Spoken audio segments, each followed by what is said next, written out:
नमस्कार, मैं आपकी हिंदी अध्यापिका सुदेश चौधरी। आज हम करने जा रहे हैं लेखन कौशल के तहत संवाद लेखन। संवाद लेखन में किन-किन बातों का ध्यान रखा जाता है, आज हम इसके बारे में जानेंगे। साथ ही साथ विज्ञापन का जो प्रारूप है, विज्ञापन तैयार करते समय उसका प्रारूप कैसा होना चाहिए, कैसे उसको अत्यधिक आकर्षित हम बना सकते हैं, उसके विषय में भी आज हम आपको बताएंगे। तो चलिए आरंभ करते हैं। अब हम बात करते हैं संवाद की। सामान्यतः दो या दो से अधिक व्यक्तियों के बीच किसी विषय पर होने वाली सभ्य बातचीत को संवाद कहते हैं। साहित्यिक विधाओं, नाटक, एकांकी, कहानी आदि में तो संवादों का विशेष महत्व होता है। इन रचनाओं के पात्र अपने मुख से जो कुछ भी कहते हैं उसे उन पात्रों के संवाद कहा जाता है। पात्र होते हैं जो कैरेक्टर जो उसमें कहानी में, नाटक में होते हैं, उनको पात्र कहते हैं। और वो जो डायलॉग बोलते हैं उनको संवाद कहते हैं। इंग्लिश में डायलॉग कह देते हैं, डायलॉग्स कह देते हैं, और हिंदी में संवाद कहते हैं। सामान्य जीवन अथवा किसी साहित्यिक विधा के पात्र सभ्यता के दायरे में रहकर एक दूसरे के विषय में जो कुछ भी कहते हैं उसे संवाद कहते हैं। लगातार अभ्यास, कल्पनाशीलता तथा अनुभूति के आधार पर संवाद लेखन में कुशलता प्राप्त की जा सकती है। संवाद लिखते समय निम्नलिखित कुछ बातों का ध्यान अवश्य रखना चाहिए। देखिए, लगातार अगर हम संवाद लेखन की कोशिश करेंगे, अपनी कल्पना शक्ति बढ़ाएंगे, कल्पना होता भी दिमाग से कुछ कुछ सोचेंगे, फिर सोचेंगे कि वो ऐसे कह सकता है, फिर इसकी जगह वो कैसे ऐसे कह सकता है। जैसे पटकथाएं होती है, फिल्में होती हैं या कहानियाँ होती हैं, उनमें क्या होता है, बहुत सारा कल्पना पर ही आधारित होता है। सब कुछ वास्तविकता पर आधारित नहीं होता, सच्चाई पर आधारित नहीं होता, कल्पना पर आधारित होता है। लेकिन ये कल्पना करता कौन है? ये लेखक करता है। जब वो संवाद लिखता है तो वो अपनी कल्पना के या फिर अनुभव के आधार पर, उसके मन में जैसी अनुभूतियां होती हैं उसके आधार पर वो संवाद लिखता है। अब संवाद को लिखने के भी कुछ बातों का ध्यान रखना पड़ता है। वो कौन कौन सी बातें हैं? संवाद की भाषा सहज, स्वाभाविक व पात्रों के अनुकूल होनी चाहिए। यानी कि पात्र अगर हम हरियाणवी दिखा रहे हैं अपने किसी कहानी में या बातचीत में, लेकिन हम उनकी भाषा, उनके संवादों में हिंदी का प्रयोग कर रहे हैं तो वो अनुचित होगा। अगर पात्र हम तमिल के दिखा रहे हैं फिर हम उनके संवाद हिंदी में लिख रहे हैं तो वो सही नहीं होगा। तो संवादों की भाषा क्या होनी चाहिए? सहज होनी चाहिए, स्वाभाविक, यानी कि जैसे वो हमेशा बोलते हैं वैसी ही भाषा होनी चाहिए, और पात्रों के अनुकूल होनी चाहिए। जैसे पात्र होते हैं उन्हीं के अनुकूल उनकी भाषा संवाद में होनी चाहिए। संवाद छोटे, रोचक, चुटीले होने चाहिए। रोचक होने चाहिए और क्या होने चाहिए? संवाद छोटे होने चाहिए, यानी लंबे लंबे जो वाक्य अगर होते हैं तो वहाँ पर संवाद में रोचकता समाप्त हो जाती है। जितने छोटे वाक्य होते हैं उतने ही रोचक होते हैं। चुटीले होने चाहिए, यानी कि प्रभावशाली होने चाहिए, कुछ उसमें अलग होना चाहिए। संवाद एक दूसरे से संबंध होने चाहिए। संवाद का क्या है? जब संवाद आप लिखते हो तो उस संवाद का एक दूसरे से संबंध होना चाहिए। ऐसा नहीं है कि एक पात्र है वो तो त्योहारों की बात कर रहा है, दूसरा पात्र परीक्षा की बात कर रहा है। मतलब जिस विषय से संबंधित संवाद चल रहे हैं दोनों ही पात्र उसी विषय से संबंधित संवाद में सम्मिलित होने चाहिए। संवाद सुसभ्य, शालीन, मन को स्पर्श करने वाले होने चाहिए और विचारोत्तेजक और उन्माद फैलाने वाले नहीं। यानी कि संवाद, आप ऐसे संवादों का प्रयोग करना चाहिए जो सभ्य हो, शालीन हो, अच्छे हो और मन को बहुत अच्छा लगे उन्हें सुनकर या पढ़कर। ऐसे नहीं होने चाहिए जो धर्म के नाम पर ऐसे कोई संवाद नहीं करने चाहिए जिनसे सांप्रदायिकता का भाव फैल जाए या फिर ऐसे जिनसे लड़ाई झगड़ा फैल जाए। तो ऐसे संवादों का कभी भी प्रयोग नहीं करना चाहिए। तो अब हम संवाद लेखन है उनको एक दो उदाहरण के माध्यम से समझते हैं कि किस प्रकार से हमें संवाद लेखन करना चाहिए। अब हमारे सामने संवाद का एक उदाहरण है। देखिए, परीक्षा के संबंध में दो सखियों के बीच संवाद। कैसे लिखना है संवाद? ठीक ऐसे ही। काव्य, रूपाली कैसा हुआ तुम्हारा पेपर?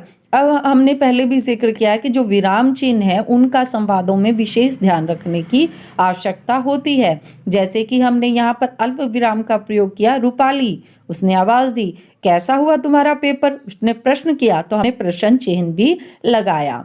रूपाली, बहुत अच्छा। अब देखिए, हर पात्र के साथ हम योजक चिन्ह का प्रयोग करते हैं, निर्देशक चिन्ह का प्रयोग करते हैं। जो रूपाली, बहुत अच्छा। अब हमने क्या कहा? बहुत अच्छा, लेकिन यहाँ पर हमने पूर्ण विराम लगाया क्योंकि वाक्य समाप्त हो गया। सच कहूं, अब हमने अल्प विराम का प्रयोग किया। पेपर शुरू होने से पहले थोड़ा घबरा रही थी, पर पेपर पढ़कर सारी घबराहट दूर हो गई। अब हमने अर्ध विराम का प्रयोग किया और फिर हमने पूर्ण विराम का प्रयोग किया। तुम्हारा कैसा हुआ? अब सखी भी क्या कर रही है? प्रश्न कर रही है। काव्या, मेरा अच्छा ही हुआ है। 2 नंबर के एक प्रश्न का उत्तर शायद ठीक नहीं लिख पाई। रूपाली, कौन सा प्रश्न? काव्या, अपठित पद्यांश में मूल भाव लिखने वाला प्रश्न। रूपाली, कोई बात नहीं। फिर हमने अल्पविराम का प्रयोग किया। वैसे पद्यांश था भी कठिन। काव्या, अब जो हो गया सो हो गया। अपूर्ण विराम, चलो घर चलते हैं। चलो के बाद हमने क्या लगाया? अल्प विराम। तो इस प्रकार से जो विराम चिन्ह होते हैं उनका भी संवाद में विशेष महत्व होता है। साथ ही साथ क्या होता है, अगर आपको कोई मान लीजिए संवाद लिखने को दिया जाता है, वहाँ पर आपको विषय नहीं दिया जाता, आपको कहा जाता है कि संवाद लेखन आपको करना है, तो विषय 2 सखियों के बीच संवाद लेखन करना है, तो आपको सखियों 2 सहेलियों के बीच, 2 मित्रों के बीच, तो विषय आप खुद भी उस विषय का चुनाव कर सकते हैं। अब हमें ध्यान रखना है कि वाक्य है वो छोटे हैं, जगह जगह विराम चिन्हों का प्रयोग किया है हमने। अगर हम विराम चिन्हों का प्रयोग नहीं करेंगे तो वाक्य की जो सेंस है वो सही नहीं रहेगी, इसलिए हमने विराम चिन्हों का भी प्रयोग किया है संवाद में। फिर दूसरा हमने ध्यान रखा है कि जो एक विषय है, जो परीक्षा से संबंधित विषय है, दोनों सखियां उसी से संबंधित बातें कर रही हैं। ये नहीं है कि एक सखी विषय से संबंधित कर रही है, परीक्षा से संबंधित कर रही है, तो दूसरी सखी किसी और विषय के बारे में बात कर रही है। तो और एक चीज़ हमें ये भी ध्यान रखनी होती है कि जब भी हम संवाद लिखते हैं तो हमें उसमें खास जैसे हमें नमस्कार ऐसे जो संवाद होते हैं वो नहीं लिखने होते, क्योंकि एक निश्चित शब्द सीमा होती है संवाद लेखन में।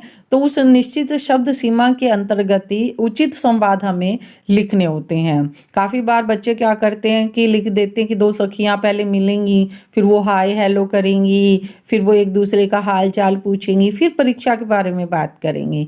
जबकि हमने आपके सामने जो उदाहरण दिया है तो वहाँ पर काव्या रूपाली से सीधा सीधा उसके परीक्षा के बारे में ही पूछ रही है। तो ये बातें हमें संवाद लेखन के समय ध्यान रखनी है। संवाद लेखन में हम जो कोष्ठक में कुछ चीज़ें लिख सकते हैं, जैसे बॉडी लैंग्वेज कहते हैं इंग्लिश में, हिंदी में शारीरिक चेष्टाएं कहते हैं, कि उसने हाथ हिलाते हुए वह वहाँ से चली गई, तो वो शारीरिक चेष्टाओं को भी हम संवाद लेखन में लिख सकते हैं। अब संवाद लेखन का एक और उदाहरण देखिए, ग्राहक और सब्जी विक्रेता के बीच के संवाद। ग्राहक, भैया टमाटर क्या भाव हैं? सब्जी विक्रेता, जी 60 रुपये किलो। ग्राहक, और भिंडी? सब्जी विक्रेता, जी यह भी 60 रुपये किलो। ग्राहक, सब्जी बेच रहे हो या सेब? अभी परसों ही तो मैंने टमाटर 3 रुपये किलो लिए थे। सब्जी विक्रेता, बहन जी वह परसों की बात थी, आज की बात कीजिए। हम खुद ही 55 रुपये प्रति किलो खरीद कर लाए हैं, तो इतने में ही बेचें ना, मंडी में टमाटर है ही नहीं। ग्राहक, तुम लोग अपनी मर्जी से सब्जियों का दाम बढ़ा लेते हो और बहाना बनाते हो कि टमाटर आ ही नहीं रहा या फसल खराब हो गई, कभी कुछ कभी कुछ।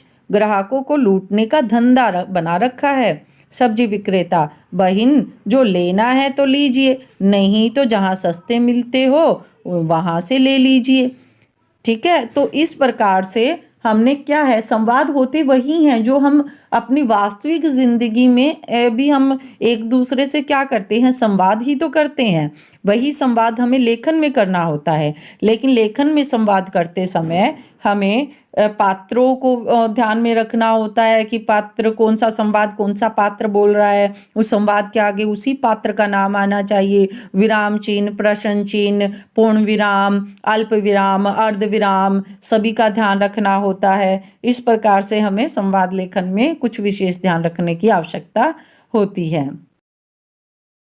अब हम विज्ञापन के बारे में जानते हैं। विज्ञापन होते क्या हैं, इनका क्या उद्देश्य होता है। विज्ञापन, देखिए, विज्ञापन होते वो हैं जो हम अक्सर जिनसे हम रूबरू होते हैं, अक्सर हम उसको देखते हैं।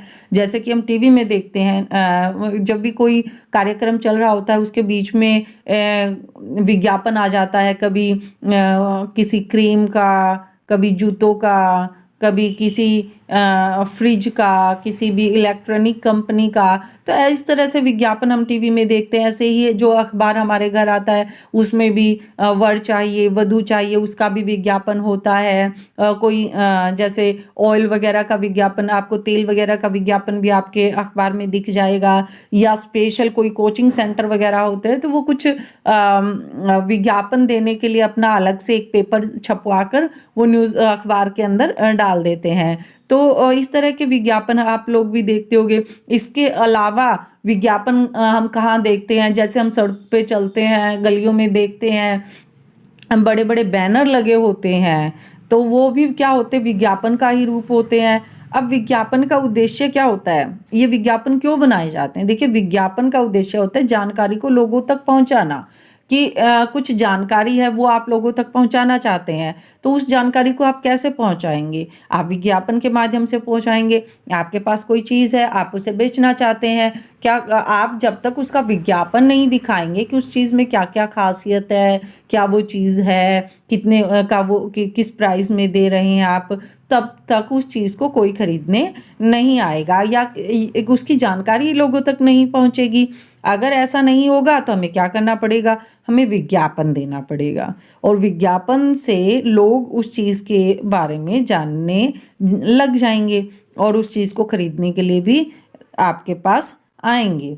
तो विज्ञापन हमारे लिए एक बहुत ही अहम हिस्सा है। विज्ञापन देखकर जो ग्राहक होता है वो उस चीज़ के लिए आकर्षित होता है, उस चीज़ के बारे में जानता है, उसको खरीदने की इच्छा उसके अंदर पैदा होती है। तो इसलिए विज्ञापन का बहुत अहम रोल होता है हमारे जीवन में। अब हम बात करते हैं कि ये विज्ञापन हमें जब बनाना है तो विज्ञापन बनाते समय हमें किन किन बातों का ध्यान रखने की आवश्यकता है, किस प्रकार से हम विज्ञापन बना सकते हैं। तो ये भी हमारी जो लेखन कौशल है उसी के अंतर्गत आता है। तो आज हम सीखने जा रहे हैं कि विज्ञापन को हमें कैसे बनाना चाहिए। तो सबसे पहले देखते हैं विज्ञापन बनाने के लिए क्या ज़रूरी है। सबसे पहले एक विषय ज़रूरी है विज्ञापन बनाने के लिए। तो हमारे सामने है, उदाहरण के लिए हम एक विषय ले रहे हैं, आपने एक योग प्रशिक्षण केंद्र खोला है, इससे संबंधित एक विज्ञापन तैयार करें। तो ये है आज का हमारा एक विषय, वो है एक योग प्रशिक्षण केंद्र जो हमने खोला है, और इसी से संबंधित हम एक विज्ञापन तैयार करेंगे जो लोगों को आकर्षित करेगा, इसके बारे में जानकारी देगा। तो किस तरह से तैयार करेंगे, चलिए आरंभ करते हैं। सबसे पहले हम एक बॉक्स बनाएंगे। यहाँ पर आपके सामने एक बॉक्स बना हुआ है, डबल जो लाइन से बना सकते हैं, सिंगल लाइन का भी बना सकते हैं। ये बॉक्स हम इसलिए बनाते हैं कि बॉक्स बनाने पर हम बॉक्स से बाहर नहीं निकलेंगे। एक मतलब जो शब्द होते हैं हमारे पास सीमित शब्द होते हैं, उन सीमित शब्दों के माध्यम से ही हमें विज्ञापन बनाना होता है। काफ़ी बार बच्चे क्या करते हैं कि विज्ञापन में बहुत कुछ लिखते जाते हैं, एक सीट पर विज्ञापन बना देते हैं, पूरी जो हमारी सीट होती है उस पर विज्ञापन बना देते हैं और उसमें लिखते रहते हैं। फिर वो विज्ञापन आकर्षित नहीं रहता और वो विज्ञापन क्या हो जाता है, फिर एक निबंध का रूप ले लेते हैं, एक अनुच्छेद बन जाता है, वो विज्ञापन नहीं रहता। विज्ञापन में हमें एक बॉक्स तैयार करना होगा ताकि हम अब उस बॉक्स से बाहर ना निकलें और कुछ सीमित शब्दों का ही प्रयोग कर हम विज्ञापन का तैयार करें। इसलिए सबसे पहले हम क्या बनाएंगे, एक बॉक्स बनाएंगे। इसी तरह से अब बॉक्स बनाया हमने, एक डिब्बा बनाया जो लाइनों से। अब इसमें सबसे पहले हम क्या करेंगे कि जो उदाहरण जो हमें विषय दिया गया है उस विषय को कोई ना कोई नाम देंगे और उसका शीर्षक लिखेंगे। देखिए, कोई भी विज्ञापन होता है, कोई भी विज्ञापन होता है तो उसमें एक शीर्षक देना आवश्यक है, ताकि हमें पता चले कि जो विज्ञापन है वो किससे संबंधित है। जैसे कि हम देखते हैं स्वच्छता अभियान के लिए जगह जगह बैनर लगे होते हैं, उस पे हम देखते हैं स्वच्छता अभियान लिखा होता है सबसे ऊपर, है ना। और बेटी बचाओ बेटी पढ़ाओ। तो इस तरह से हमें क्या होता है, एक शीर्षक से हमें ये पता लग जाता है कि ये विज्ञापन किस विषय से संबंधित है। तो जिस तरह से हमें योग शिविर प्रशिक्षण केंद्र का करना है, तो हमने इसे नाम दिया आनंद योग केंद्र। और हमें ध्यान रखना है कि जो शीर्षक है वो थोड़ा बड़ा, उसको डार्क कर सकते हैं आप पेंसिल से। विज्ञापन हमेशा पेंसिल से ही बनाना चाहिए, ताकि उसमें अगर कोई त्रुटि हो जाती है तो आप उसको ठीक कर सकते हैं। तो आप जैसे आप डार्क डार्क पेंसिल से इसका शीर्षक बना सकते हैं, थोड़ा बड़ा शीर्षक बना सकते हैं। फिर इसे पेंसिल से ये हम जैसे आउटलाइन वगैरह दे सकते हैं। तो वो इस तरह से आप एक जो इसका शीर्षक होगा विज्ञापन का, वो एक विशेष आकर्षित तरीके से उसे हमें तैयार करना होगा। अब देखिए, अब हम कुछ देखिए, विज्ञापन जब भी हम बनाते हैं तो उसमें कुछ सीमित शब्दों की हमें दी जाती है कि 50 शब्दों में आप विज्ञापन बनाइए। तो हमें शब्दों का ध्यान रखना है। हम विज्ञापन अलग अलग तरीके से बना सकते हैं। ये तो एक उदाहरण मैं आपको दे रही हूँ।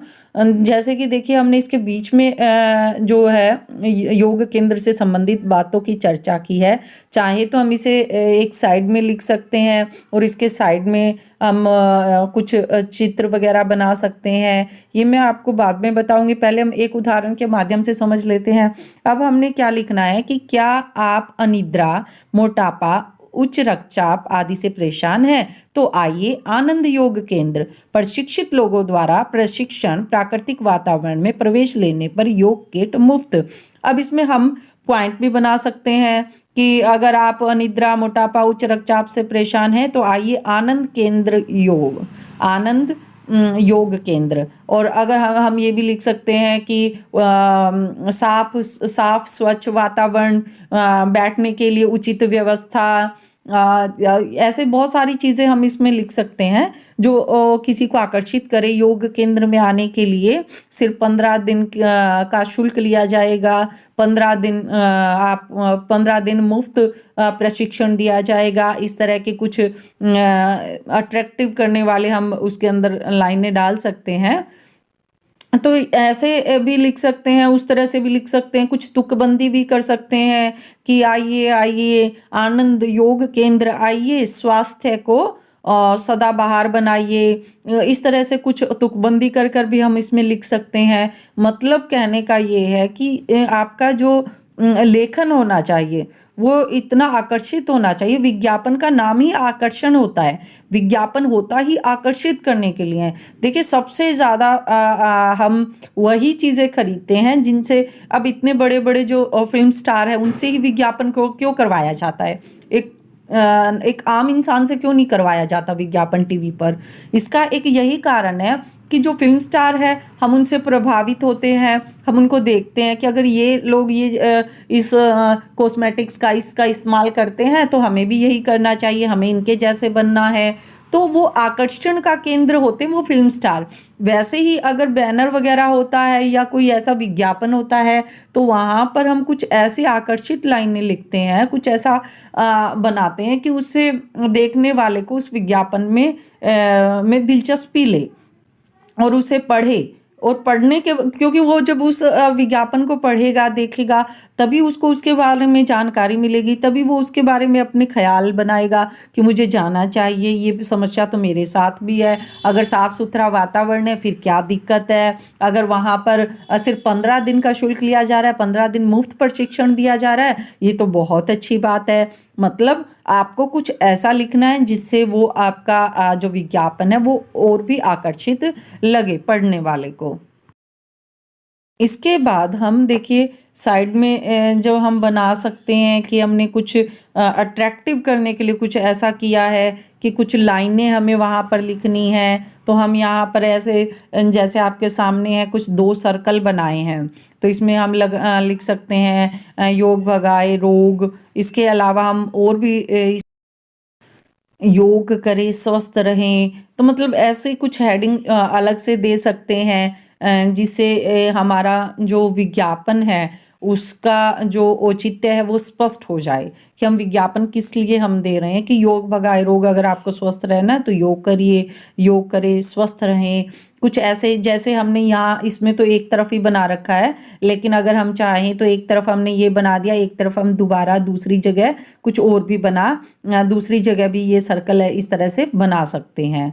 तो अगर यहाँ पर हम इसके जो दाएं हाथ की तरफ अगर हम एक ऐसे ही पेंटिंग या ऐसे चित्रकारी कर कर उसके अंदर कुछ शब्द लिख देते हैं, योग भगाए रोग और योग करे स्वस्थ रहें, यहाँ लिख देते हैं, तो हम इसके ठीक योग भगाए रोग के नीचे हम कोई चित्रकारी कर सकते हैं। अगर आपकी अच्छी आपको ड्राइंग आती है तो आप कुछ कर सकते हैं, या फिर अगर नहीं भी आती तो कुछ ऐसा अट्रैक्टिव बना सकते हैं। चटाई पेड़ दिखा सकते हैं, चटाई बनाकर पेड़ दिखा सकते हैं, एक सीधा सा कुछ भी बना सकते हैं, एक योग की कोई मुद्रा बना सकते हैं जिससे वो दिखने में अट्रैक्टिव मतलब आकर्षित लगता है। अब देखिए अब हम क्या रहे हैं, अब आपके सामने एक तीसरी जो एक चीज़ और बता रही हूँ मैं आपको। आपके शहर में हम दोनों साइड कुछ ना कुछ लिखते हैं, दोनों तरफ हम ये भी लिख देते हैं काफ़ी बार, 3 बार ऐसे सेल सेल सेल। अगर कोई कपड़ा हमें बेचना, कोई मतलब कोई ऐसी चीज़ बेचनी है जैसे घड़ी चश्मा कुछ भी ऐसा, तो हम ये लिख देते हैं सेल सेल सेल। तो उस सेल का जो नाम होता है उसी से ही जो ग्राहक होता है वो बहुत आकर्षित होता है, भाई अगर सेल में लगा हुआ है तो ये हमें सस्ते में मिल जाएगा। काफ़ी बार देखते होंगे आपके शहर में बहुत सारी सेल लगती है, बड़े बड़े बैनर लगा दिए जाते हैं कि वहाँ पर है, और सबसे ऊपर लिखा जाता है सेल सेल सेल, भारी छूट भारी छूट।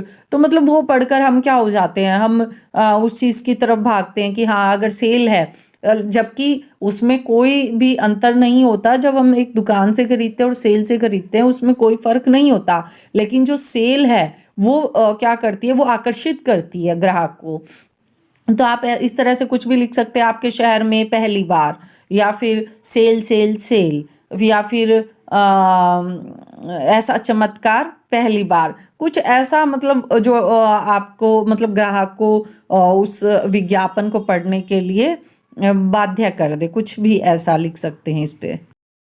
अब देखिए हम कुछ इस तरह से कोई चित्रकारी कर सकते हैं, अगर किसी को अच्छी चित्रकारी आती है। अगर चित्रकारी नहीं आती तो हम स्लोगन लिख सकते हैं, जैसे ठीक आपके सामने 2 लिखे हुए हैं, कुछ इसी तरीके से हम स्लोगन लिख सकते हैं। या स्लोगन भी नहीं आते तो हम जैसे 2 स्लोगन हमने यहाँ बनाए हैं, तो इनको हम क्या करते हैं, एक तो इधर लिख दिया, एक को इधर लिख दिया, नीचे हमने कुछ फूल पत्ते का कुछ कर दिया, कुछ ऐसा भी कर सकते हैं। लेकिन उसमें एक चीज़ हमें विज्ञापन में ध्यान रखना है कि उसमें सफाई का हमें विशेष ध्यान रखना है कि जो चीज़ें हैं वो एक दूसरे के अंदर अगर समाहित हो जाएंगी, चित्रकारी का समझ नहीं आ रहा कहाँ है, कहाँ पर स्लोगन है, कहाँ पर हम उसकी विशेषताएं लिख रहे हैं, कहाँ पर हमारा शीर्षक है, कहाँ पर हम सेल सेल की बात बता रहे हैं, तो वो सब क्या हो जाएगा, वो चीज़ आकर्षित नहीं रहेगी, फिर वो विज्ञापन आकर्षित नहीं रहेगा और वो विज्ञापन सही नहीं होगा। अब हमारा ये जो है इस तरह से हमने एक विज्ञापन तैयार किया। इसके बाद आप जैसे जैसे अभ्यास करेंगे उस अभ्यास से आपको सही तरीके से विज्ञापन बनाना आएगा। अब हमें एक विशेष बात का ध्यान रखना है विज्ञापन के अंत में, वो हमें ध्यान रखना है कि आप देख रहे हैं ठीक नीचे आनंद योग केंद्र सेक्टर चंडीगढ़। अब इसमें ये क्या बताया गया कि आनंद योग केंद्र, यहाँ पर आप अपना पता ज़रूर देंगे। आप अपना क्या देंगे, पता ज़रूर देंगे, क्योंकि आप अब आपने एक विज्ञापन दिया आनंद योग केंद्र, योग भगाए रोग, योग करे स्वस्थ रहें। आपने सब कुछ बता दिया कि क्या आप निद्रा मोटापे उच्च रक्तचाप आदि से परेशान है तो आइए आनंद योग केंद्र। अब भाई आपने एड्रेस ही नहीं दिया तो आएगा कहाँ पर, जिसने आपका विज्ञापन पढ़ा वो कहाँ पहुंचे, उसको क्या पता कि आनंद योग केंद्र कहाँ है। इसके लिए एक बहुत ज़रूरी आपके लिए महत्वपूर्ण बात है कि आप उसमें क्या देंगे, अपना पता अवश्य ही लिखेंगे। बहुत सारे विज्ञापन हमारे ऐसे होते हैं जहाँ पर हमें पता बताने की आवश्यकता नहीं होती। कौन से? जैसे कि देखिए, बेटी भगाओ, बेटी बचाओ बेटी पढ़ाओ, जगह जगह हम विज्ञापन देखते हैं बेटी बचाओ बेटी पढ़ाओ का। तो वो जो विज्ञापन है उसका कोई एड्रेस नहीं होगा, उसका कोई पता नहीं होगा। उसके नीचे हम लिखेंगे जनहित में जारी, भारत सरकार या फिर हरियाणा सरकार। हम उसके लिए हम ये कह देते हैं। बहुत सारे विज्ञापन होते हैं जो टीवी पर आते हैं, अनीमिया के लिए आया था, पोलियो के लिए आते हैं। तो ऐसी जगह में वो क्या कर रहा है, कौन वो विज्ञापन कर रहा है, वो सरकार कर रही है। तो हम उसमें हम ये लिखते हैं, उसमें ये बताया जाता है कि जनहित में जारी, यानी जनता के हित के लिए ये विज्ञापन दिखाया गया है और प्रस्तुतकर्ता भारत सरकार या केंद्र सरकार। तो इस प्रकार से हमारा विज्ञापन यहीं पर समाप्त होता है। धन्यवाद।